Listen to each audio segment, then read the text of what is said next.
चर्चा का विषय रहेगा वर्ण विचार। तो वर्ण विचार के अंतर्गत अपने पढ़ने वाले हैं। तो वर्ण विचार जो व्याकरण का एक भाग है, उस भाग के अंतर्गत अपने अध्ययन करने वाले हैं। तो वर्ण विचार को अपने देखते हैं, तो उससे पहले अपने देख लेते हैं वर्णमाला को। ठीक है, वर्णमाला को, वर्णमाला की अगर बात करें तो हिंदी भाषा के अंदर जो वर्णमाला यूज होती है उसको अपने दो भागों में देखते हैं। एक तो जब हम भाषा को उच्चारित करते हैं उसके आधार पर, तो पहला प्रकार हो जाता है उच्चारण के आधार पर, और दूसरा जो प्रकार हो जाता है वो लेखन के आधार पर, यानी कि जब हम भाषा को लिखते हैं तो उसके आधार पर, और एक हम जब भाषा को बोलते हैं तो उसके आधार पर। तो दो तरह का वर्गीकरण हुआ वर्णमाला का। ठीक है, एक उच्चारण के आधार पर और एक लेखन के आधार पर। उच्चारण के आधार पर अगर बात करें तो इसके अंतर्गत वर्ण आते हैं, वो टोटल आते हैं 45। ठीक है, और लेखन के आधार पर अगर बात करें तो वर्णों की संख्या हो जाती है 52। तो जो उच्चारण के आधार पर जो 45 वर्ण है उसके अंतर्गत आप देखते हो 35 तो व्यंजन होते हैं और 10 क्या होते हैं, स्वर होते हैं। तो 10 स्वर 35 व्यंजन है, उसका इस्तेमाल आप हिंदी भाषा को बोलने में करते हो। अगर भाषा को लिखने की बात करें तो उसके अंतर्गत आप 35 तो व्यंजन इस्तेमाल करते हो और मुख्य रूप से 13 स्वर इस्तेमाल करते हो और प्लस में 4 संयुक्त व्यंजन इस्तेमाल करते हो, संयुक्त व्यंजन इस्तेमाल करते हो। तो कुल मिलाकर 52 वर्णों का आप इस्तेमाल करते हो लेखन के अंतर्गत। तो अगर आपको वीडियो पसंद आए तो प्लीज़ वीडियो को लाइक ज़रूर करना, चैनल को सब्सक्राइब भी कर लेना। ठीक है, ताकि हमारा जो उद्देश्य है कि हिंदी भाषा के अंतर्गत जितने भी एग्जाम में प्रश्न पूछे जाते हैं उन प्रश्नों तक पहुंचना और उनके सार्थक उत्तर को सिद्ध करना। उसके बाद में वर्ण विचार। ठीक है, तो वर्ण विचार की अगर बात करें तो अपने पहले देख लेते हैं वर्ण। हिंदी भाषा के अंदर वर्ण की बात करें तो वर्ण को मुख्य रूप से दो भागों में अपने पढ़ते हैं, जिसके अंतर्गत आता है एक तो स्वर और दूसरा आता है व्यंजन। एक क्या होता है, स्वर, एक होता है व्यंजन। ठीक है, तो स्वरों की अगर बात करें तो स्वरों का वर्गीकरण अपने पूरा पढ़ते हैं और फिर अपने व्यंजनों का वर्गीकरण पूरा पढ़ते हैं। तो अपने पहला जो पार्ट उठाएंगे वो उठाएंगे स्वर। स्वर का वर्गीकरण किस तरह किया गया है, किस आधार पर पेपर में प्रश्न पूछे जाते हैं, उसके ऊपर भी बात करेंगे। उसके बाद अपने बात करेंगे व्यंजनों के आधार पर। तो पहले देखिए स्वर। तो पहले अपने बात कर लेते हैं स्वर के बारे में। स्वर क्या होते हैं कि हमारे मुख से निकलने वाली वो ध्वनि जो बिना किसी अवरोध के निकलती है वो क्या कहलाते हैं, स्वर कहलाते हैं। तो स्वर की सबसे बड़ी विशेषता क्या होती है कि ऐसी ध्वनि जो बिना किसी अवरोध के आपके मुख द्वार से निकलती है वो क्या कहलाती है, स्वर कहलाती है। जबकि व्यंजन होते हैं वो किसी न किसी अवरोध के माध्यम से बाहर आते हैं, तो इसलिए वो व्यंजन होते हैं। और कोई भी व्यंजन अपने आप में पूर्ण तब तक नहीं होता जब तक वो किसी स्वर की सहायता नहीं ले लेता। तो अगर अपने स्वर की बात करें तो स्वर को अपने विभाजित करते हैं। तो उसका एक पहला जो प्रकार है, ठीक है ना, महत्वपूर्ण प्रकार है, उसी के ऊपर चर्चा करेंगे जो सीधे सीधे एग्जाम में पूछे जाते हैं। तो पहला इसका जो प्रकार है वो है उच्चारण काल के आधार पर वर्गीकरण। उच्चारण काल के आधार पर वर्गीकरण, यानी कि उच्चारण काल का मतलब ये हुआ भी आप सब स्वर को बोलते हो तो उसका उच्चारण जब करते हो तो कितना टाइम लगता है, उसके आधार पर अपने इसका वर्गीकरण देखते हैं। तो इसके आधार पर अगर वर्गीकरण की बात करें तो मुख्य रूप से आपके जो स्वर हैं वो दो भागों में टूट जाते हैं। देखो, बात हम सिर्फ स्वर की कर रहे हैं, ध्यान रखना, बीच में व्यंजन नहीं लेके आना है, हम बात सिर्फ स्वर की कर रहे हैं। तो उच्चारण काल के आधार पर स्वरों को हम मुख्य रूप से कितने भागों में तोड़ते हैं, दो भागों में, जिसमें एक आता है लघु स्वर, लघु स्वर, और दूसरा जो इसका प्रकार आता है वो आता है दीर्घ स्वर। क्या आता है, दीर्घ स्वर। एक होता है लघु स्वर, एक होता है दीर्घ स्वर। ठीक है, और इसी दीर्घ स्वर के अंतर्गत इसका एक पार्ट होता है, ठीक है ना, जिसको अपने बोलते हैं क्या, संयुक्त स्वर। क्या बोलते हैं, संयुक्त स्वर। ये भी ध्यान में रखना है। तो अपने बात कर लेते हैं पहले लघु स्वरों की। लघु स्वरों की अगर बात करें तो ऐसे स्वर जो बहुत ही कम मात्रा के अंतर्गत, यानी कि बहुत ही कम टाइम लेते हुए बोले जाते हों, वो लघु स्वर कहलाते हैं। तो अगर लघु स्वरों की बात करें तो मुख्य रूप से लघु स्वर होते हैं, 4 होते हैं। लघु स्वरों की संख्या कितनी होती है, 4 होती है, जिसके अंतर्गत ए, ई, उ, ठीक है ना, और री, ये 4 क्या होते हैं, लघु स्वर होते हैं। लघु स्वर वो होते हैं जिनका उच्चारण काल में सबसे कम टाइम लगता है। तो इसके अंतर्गत 4 लघु स्वरों के अपने अंतर्गत, इसके अंतर्गत 4 लघु स्वर काउंट करते हैं, जिसके अंदर आता है ए, ई, उ और री।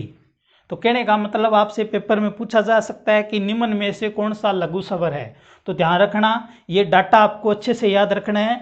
ए, ई, उ और री, ऋषि, ये चारों के चारों क्या है, लघु स्वर है। क्या है, लघु स्वर है। उसके बाद अगर अपने बात करें दीर्घ स्वर की, तो दीर्घ स्वर के अंतर्गत एक तो आते हैं क्या, जो यानी कि जिसको अपने बोलते हैं संधि स्वर। क्या बोलते हैं, संधि स्वर। एक को बोलते हैं संधि स्वर और एक को बोलते हैं संयुक्त स्वर। दीर्घ स्वर में 2 तरह की पार्ट आगे बढ़ जाते हैं, जिसमें एक आता है संधि स्वर, दूसरा आता है संयुक्त स्वर। संधि स्वर की अगर बात करें तो इसके अंतर्गत आता है आ, बड़ी ई और बड़ा उ।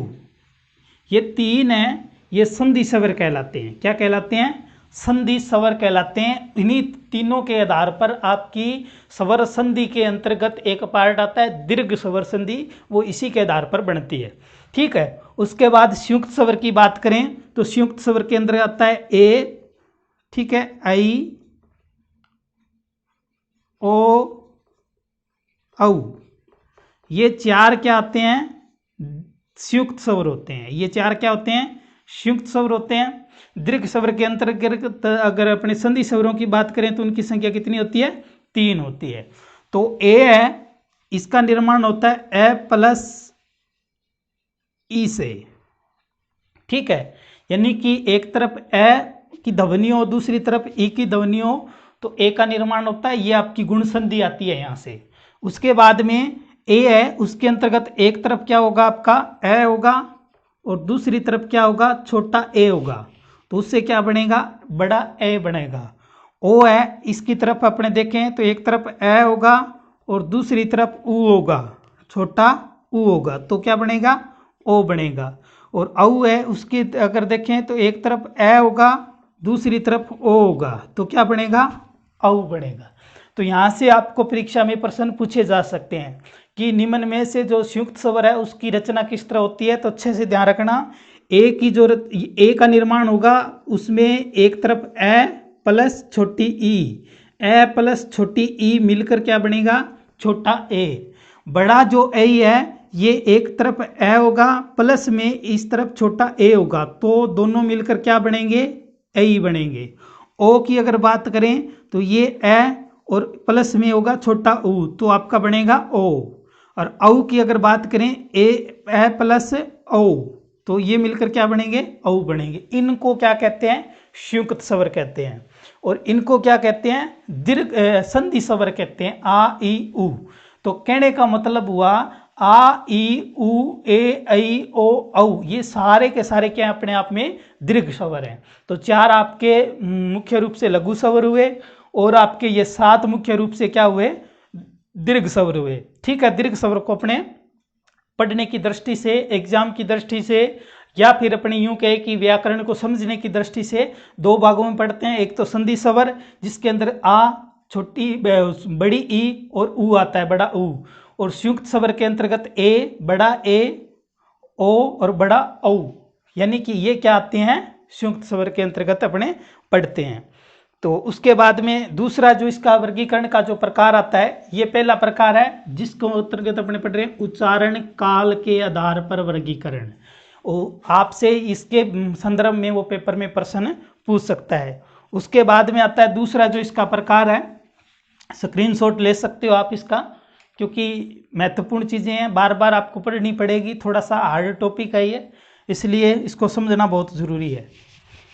उसके बाद दूसरा जो इसका प्रकार है स्वरों का, ठीक है, जिसके आधार पर अपने स्वरों को वर्गीकरण करते हैं, महत्वपूर्ण है, वो है जीभ के आधार पर। जीभ के आधार पर। जीभ के आधार पर का मतलब ये हुआ कि जब आप स्वर का उच्चारण करते हो तो जीभ का कौन सा भाग महत्वपूर्ण रोल अदा करता है, उसके आधार पर अपने वर्गीकरण करते हैं किसका, स्वरों का। सिर्फ हम स्वर पढ़ रहे हैं, व्यंजनों को अलग से पढ़ेंगे, इसलिए ध्यान रखना हम स्वरों का स्टडी कर रहे हैं, ठीक है। तो जीभ के आधार पर अगर अपने बात करें तो ये मुख्य रूप से 3 भागों में टूटते हैं, यानी कि इनको जीभ की स्थिति के आधार पर 3 भागों में अपने स्वरों को बांटते हैं, जिसमें एक आता है अग्र स्वर, एक आता है अग्र स्वर, ठीक है, एक आता है मध्य स्वर, एक आता है मध्य स्वर, एक आता है पश्च स्वर। पश्च मतलब पिछला स्वर। तो ध्यान रखना, इससे भी पेपर में प्रश्न पूछे जाते हैं, तो इसको थोड़ा सा ध्यान रखना। अगर मध्य स्वर की बात करें तो मध्य स्वर में सिर्फ और सिर्फ एक स्वर काउंट किया जाता है, वो होता है आपका ए जो है वो एक मध्य स्वर में आता है। अग्र स्वर की बात करें तो ई, बड़ी ई, ए और बड़ा ए, ये आते हैं अग्र स्वर के अंतर्गत। अग्र स्वर में कितने आते हैं, 4 आते हैं। और जो आपका मध्य स्वर है उसके अंतर्गत कितना आता है, 1 आता है। जो शेष बच गए, ठीक है ना, शेष कौन कौन से बच गए, आ बच गया, ठीक है ना, ऊ बच गया, बड़ा ऊ बच गया, ओ बच गया और औ बच गया। ये सारे के सारे किस में आते हैं, पश्च स्वर के अंतर्गत काउंट किए जाते हैं। तो ध्यान रखना कि अग्र स्वर है उसके अंतर्गत ई, बड़ी ई, छोटा ए, बड़ा ए, 4 आते हैं, वो अग्र स्वर में आते हैं। मध्य स्वर में ए आता है और पश्च स्वर में क्या आते हैं, आ, ऊ, बड़ा ऊ, छोटा ओ, बड़ा ओ। तो कहने का मतलब ये क्या आते हैं, पश्च स्वर में। तो इसकी स्थिति क्या है, इसको थोड़ा सा अगर आप प्रैक्टिकली देखते हैं तो अग्र स्वर का मतलब होता है, ये जब आप बोलते हो तो जीभ का आगे वाला हिस्सा यूज होता है, यानी कि ई बोल रहे हो, ई, तो जीभ का आगे वाला भाग वो है इस्तेमाल हो रहा है, ठीक है ना। मध्य है, मध्य का मतलब ए जब बोलते हो तो जीभ आपकी इस तरह होती है, तो इसका मतलब मध्य में जो जीभ है उस पर लोड पड़ता है, इसलिए मध्य स्वर हुआ। और पश्च स्वर का मतलब है जीभ का पीछे वाला हिस्सा इस्तेमाल होना, जैसे आ, ऊ, ओ, औ, ये जब बोलते हो तो आपका जीभ का जो पीछे वाला हिस्सा है उस पर लोड आता है, तो इसलिए इसको हम बोलते हैं पश्च स्वर। ए मध्य स्वर के अंदर आता है ए अकेला, अग्र स्वर में आते हैं 4, तो इसको थोड़ा सा ध्यान रखना है, ठीक है। तो ये था जीभ के आधार पर वर्गीकरण। उसके बाद में तीसरा जो वर्गीकरण आता है इसका, वो और देख लो कि तीसरा जो वर्गीकरण है वो किस आधार पे अपने करते हैं। तो अगर आपको हमारा वीडियो पसंद आ रहा है तो प्लीज़ वीडियो को लाइक ज़रूर करना, चैनल को सब्सक्राइब कर लेना अगर आपने नहीं कर रखा है तो। तीसरा जो इसका प्रकार है वो आता है मुख के आधार पर, यानी कि आपका जो मुख है, मुख की आकृति के आधार पर, आकृति के आधार पर। मैं सिर्फ वही वर्गीकरण लिखा रहा हूँ जो परीक्षा में सीधे सीधे पूछे जाते हैं, ठीक है, क्योंकि मेरा उद्देश्य यह है कम टाइम में शॉर्ट वीडियो के अंदर आपको वो सारी चीज़ें देना जो एग्जाम में सीधी सीधी पूछी जाती है। तो मुख के जो आकृति है, यानी कि जैसे ही आप किसी स्वर का उच्चारण करते हो तो आपके मुंह का आकार किस तरह हो जाता है, उसके आधार पर अगर अपन वर्गीकरण करें तो इसमें 4 तरह का वर्गीकरण आता है, ठीक है ना। इसमें वर्गीकरण क्या आता है, 4 तरह का आता है। चारों वर्गीकरण बताने से पहले एक छोटे सा बता देता हूँ कि 2 शब्द इस्तेमाल होंगे, ठीक है ना, उसका अर्थ अपने को अच्छे से पता होना चाहिए। एक शब्द इस्तेमाल होगा विवर्त और एक शब्द होगा संवर्त। 2 शब्द इस्तेमाल होंगे, विवर्त, संवर्त, ठीक है। दोनों का अर्थ पता अच्छे से होना चाहिए। विवर्त का मतलब होता है खुला होना, विवर्त का मतलब होता क्या होता है, खुला होना, और संवर्त का मतलब होता है बंद होना, ठीक है। तो इस आधार पे अपने 4 वर्गीकरण करते हैं। तो पहला आता है क्या, विवर्त। क्या आता है, विवर्त स्वर।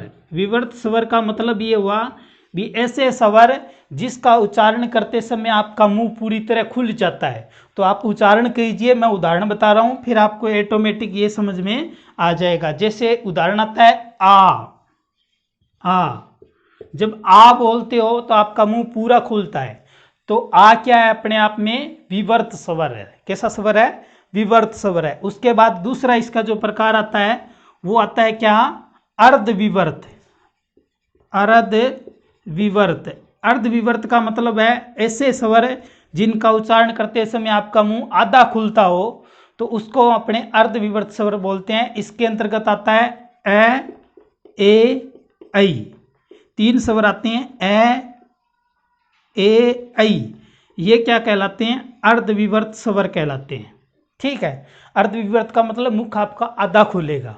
ठीक है, आधा बंद रहेगा, आधा खुलेगा, तो ऐसा अर्ध विवर्त स्वर कहलाता है। उसके बाद तीसरा जो वर्गीकरण है इसके अंतर्गत वो आता है समर्थ। क्या आता है, समर्थ स्वर। समर्थ स्वर का मतलब है ऐसे स्वर जिनका उच्चारण करते समय आपका मुंह है वो पूरी तरह बंद हो जाए। ठीक है ना, तो पूरी तरह बंद हो जाए ऐसे स्वरों के अंदर अगर अपने बात करें तो उसके अंतर्गत आता है ई बोलते हैं तो मुंह बंद होता है लगभग, ई छोटी बड़ी दोनों। उसके बाद में ऊ और बड़ा ऊ, ये क्या होते हैं, समर्थ स्वर होते हैं। तो 4 ही समर्थ स्वर होते हैं, 3 होते हैं वो विवर्त अर्ध विवर्त होते हैं, और विवर्त स्वर होता है 1। उसके बाद आता है चौथा इसका प्रकार अर्ध समर्थ। अर्ध समर्थ स्वर यानी ऐसा स्वर जिनका उच्चारण करते समय आपका जो मुंह है वो आधा बंद हो जाए। ठीक है, तो उसको अपने क्या बोलते हैं, अर्ध समर्थ स्वर बोलते हैं। तो अर्ध समर्थ स्वर में आपका 2 आता है, ए और ओ। ठीक है ना, ए और ओ, ये किसके अंतर्गत आता है, अर्ध स्वर में आता है। तो अर्ध विवर्त के अंदर ध्यान रखना एक औ और आता है। क्या आता है, ए, एक तो एक ए एक औ। ठीक है, इसके अंदर ये जो ए बच गया छोटे वाला वो और ओ, ये दोनों क्या आते हैं, अर्ध समर्थ में आते हैं। तो ध्यान रखना पेपर में सबसे ज़्यादा जो पूछता है वो अर्ध समर्थ या अर्ध विवर्त पूछता है, इसलिए आपको ये चीज़ें कन्फर्म होनी चाहिए कि अर्ध विवर्त में क्या आएगा, ए बड़ा ओ, ये अर्ध विवर्त में आएगा, और ए और ओ ये दोनों अर्ध समर्थ में आएंगे। तो आशा करता हूँ समझ में आ रहे होंगे। तो ये चीज़ें आपको थोड़ी सी याद रखनी पड़ेगी क्योंकि हिंदी व्याकरण का हार्ड पोर्शन है ये, और हिंदी का व्याकरण ही सबसे बड़ा है महत्वपूर्ण एग्जाम की दृष्टि से, और अपने एक तरह से देखें हिंदी भाषा को समझने के लिए, तो इसलिए हिंदी भाषा जो है कठिन मानी जाती है क्योंकि इसका व्याकरण थोड़ा सा जटिल है। तो ध्यान रखना विवर्त स्वर का मतलब होता है ऐसा स्वर जिसमें मुख आपका पूरी तरह खुलता हो, उसके अंतर्गत आता है आ। अर्ध विवर्त का मतलब होता है कि ऐसा स्वर जिसके उच्चारण में आपका मुंह है वो क्या है कि आधा ही खुले। ठीक है, तो इसके अंतर्गत आता है ऐ औ। और अर्ध समर्थ का मतलब होता है, समर्थ स्वर का मतलब होता है आपका मुंह लगभग बंद हो जाता है, ऐसे स्वर बोलते हैं उसमें ई, बड़ी ई, ऊ। अर्ध समर्थ स्वर का मतलब होता है कि ऐसा स्वर जिसका उच्चारण करते समय आपका जो मुंह है वो क्या हो, लगभग बंद हो, थोड़ा बहुत खुले। तो ए और ओ है वो अर्ध समर्थ स्वर के अंतर्गत काउंट किए जाते हैं। तो ये तीसरा प्रकार पढ़ा हमने। ठीक है ना, मुख्य की आकृति के आधार पर स्वरों की स्थिति, और उसके बाद चौथा जो प्रकार आता है, ठीक है ना, उसके अंतर्गत अपने देखते हैं होठ की आकृति के आधार पर। होठ की आकृति के आधार पर, होठ की आकृति की अगर बात करें तो उसके अंतर्गत स्वर है वो 2 तरह के होते हैं। ठीक है ना, या तो होठ आपका क्या होगा, गोलाई लेगा या फिर अर्ध गोलाई लेगा, तो 2 ही आधार रहते हैं इसके अंतर्गत, तो ज़्यादा हार्ड नहीं है। तो चौथा जो प्रकार है उसके अंतर्गत पहला आता है क्या, वर्ताकार। वर्ताकार स्वर यानी ऐसे स्वर जिसका उच्चारण करते समय आपका होठ वर्ताकार आकृति में हो जाए, गोलाई ले ले, उनको क्या बोलते हैं, वर्ताकार स्वर बोलते हैं। जैसे ऊ, बड़ा ऊ, ओ, औ, ये 4 स्वर हैं वो किस में आते हैं? वर्ताकार स्वर में आते हैं। बड़ा सरल है, कोई ज़्यादा दिक्कत नहीं है, ठीक है ना। उसके बाद आता है अगला प्रकार अर्ध वर्ताकार। अर्ध वर्ताकार, अर्ध वर्ताकार स्वर का मतलब होता है ऐसे स्वर जिसमें आपका मुंह आधा वर्त की तरह बने, आधा गुड़ाएं लिए, तो ऐसा अर्ध वर्ताकार आता है। इसमें आता है आपका ए, आ, ई, ठीक है, और ए, ऐ। तो ये क्या किसके अंतर्गत आते हैं? अर्धवर्ताकार में आते हैं। तो कोई ज़्यादा दिक्कत नहीं है, यानी स्टार्टिंग से लेके ए, ऐ तक तो अर्धवर्ताकार होते हैं, उसके बाद होते हैं वो सारे वर्ताकार होते हैं। तो ये तो ज़्यादा हार्ड नहीं है।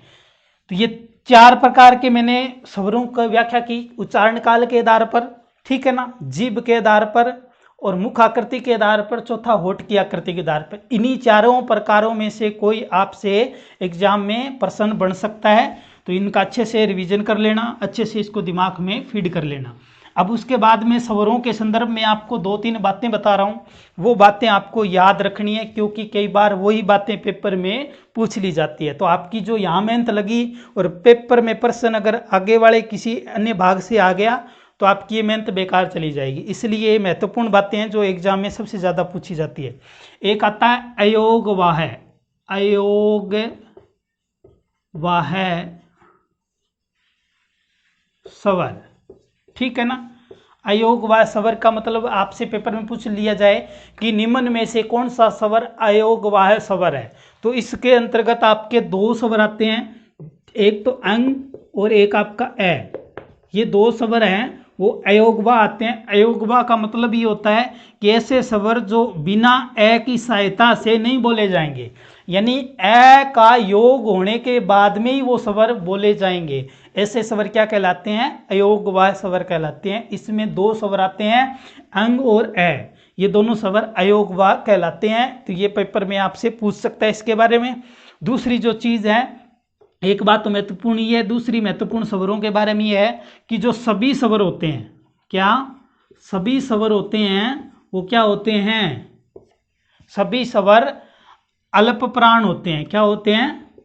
अल्प प्राण होते हैं, अल्प प्राण स्वर होते हैं। यानी कि सारे के सारे स्वर क्या होते हैं? अल्प प्राण होते हैं। यानी अल्प प्राण का मतलब ये होता है कि ये जो भी आप चाहे स्वर हो चाहे व्यंजन हो, जब उसका उच्चारण करते हो तो आपके मुंह से जो है वो वायु कितनी निकलेगी, ठीक है ना, उसके आधार पर इसका अपने निर्धारण करते हैं। तो स्वरों को जब उच्चारण करते हैं तो आपकी वायु कम निकलती है, इसलिए इसको क्या बोलते हैं? अल्प प्राण बोलते हैं। यानी कि बिना किसी अवरोध के आते हैं तो ये अल्प प्राण स्वर कहलाते हैं। तो स्वर जितने भी है सारे के सारे अल्प प्राण होते हैं, ठीक है ना। उसके बाद एक चीज़ और ध्यान रखनी है कि सभी के सभी स्वर, ठीक है ना, सभी के सभी स्वर क्या होते हैं? ठीक है, सघोष होते हैं। क्या होते हैं? संघोष वर्ण होते हैं, संघोष वर्ण होते हैं। यानी कि सारे के सारे स्वर क्या होते हैं? संघोष। इसमें भी 2 तरह के होते हैं, वर्णों में अपने 2 तरह का वर्गीकरण पढ़ते हैं, एक तो सघोष वर्ण और एक अघोष वर्ण, ठीक है ना। यानी कि जिसको संघोष है इसको घोष वर्ण भी बोल देते हैं कई बार। तो संघोष और घोष का मतलब ये होता है कि आपका जो स्वर यंत्र होता है, जब आप किसी व्यंजन का या किसी स्वर का या यूं कहें कि किसी वर्ण का जब उच्चारण करते हो, तो अगर आपका स्वर यंत्र कंपन करता है, ठीक है ना, कंपन करता है, अगर आपका कंपन कम करता है तो वो घोष वर्ण होता है, और अगर कंपन ज़्यादा करता है तो वो संघोष वर्ण होता है, अघोष वर्ण होता है।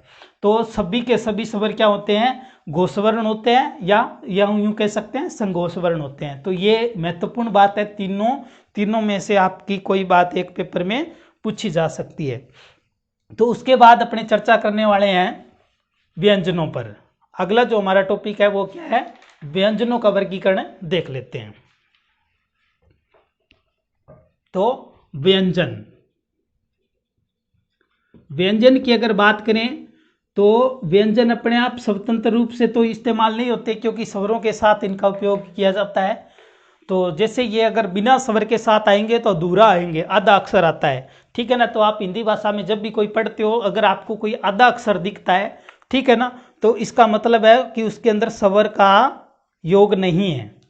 तो स्वर का योग होने के बाद में ही कोई व्यंजन अपना पूर्ण रूप लेता है। तो व्यंजनों को मुख्य रूप से 3 भागों में बांटते हैं, यानी कि व्यंजनों को 3 भागों में वर्गीकृत किया जाता है मुख्य रूप से, ठीक है ना, जिसके अंदर एक आता है स्पर्श व्यंजन। कौन सा?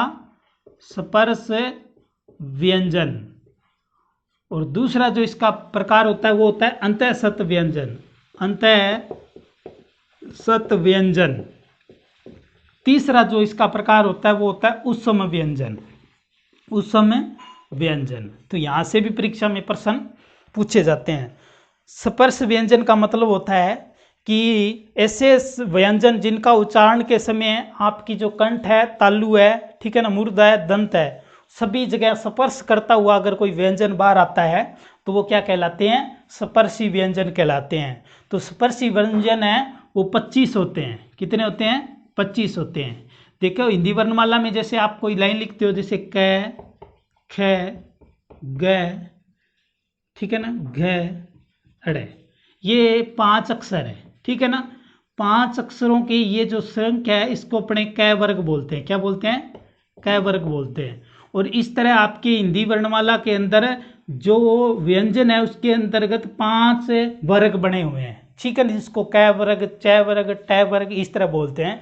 तो पांचों के पांचों जो वर्ग होते हैं वो स्पर्श व्यंजन होते हैं। क्या होते हैं? पांचों के पांचों वर्ग क्या होते हैं? स्पर्श व्यंजन होते हैं। तो इसका मतलब ये हो गया भी 5 तो वर्ग हैं, ठीक है ना, प्रत्येक में संख्या कितनी है? 5 की, तो टोटल कितने हो गए? 25। तो कहने का मतलब है हमारे पांचों वर्ग व्यंजनों के जो पांचों वर्ग है वो किसके अंतर्गत काउंट किए जाते हैं?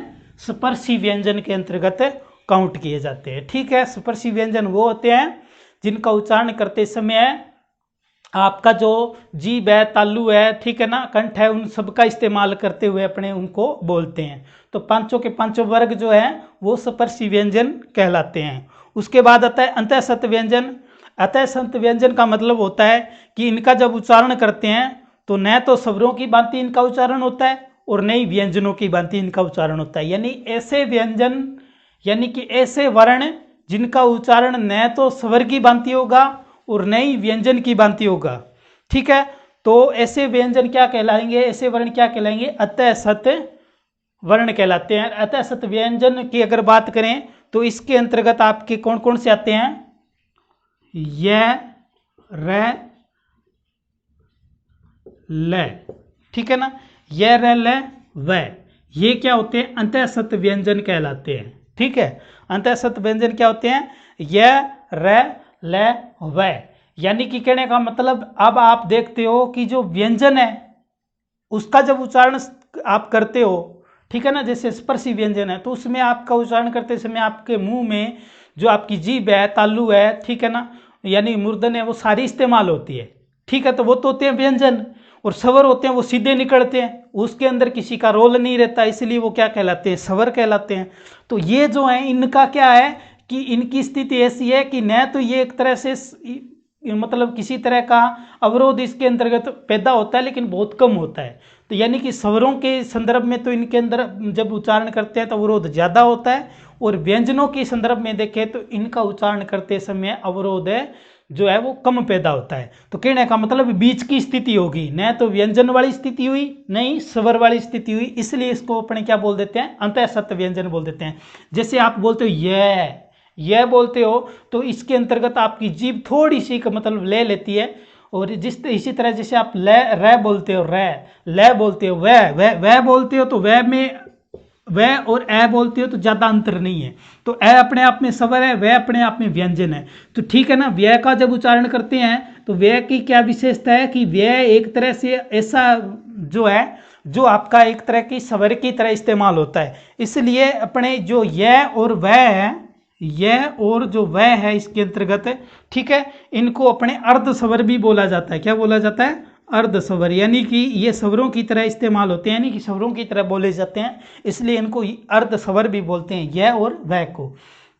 तो अंतःसंत व्यंजन का मतलब समझ में आ गया, यानी ऐसे व्यंजन जिनका उच्चारण करते समय न तो स्वरों की भांति इस्तेमाल होती और न ही आपके व्यंजनों की भांति आपका मुंह है वो इस्तेमाल होता है। इसका मतलब ये बीच की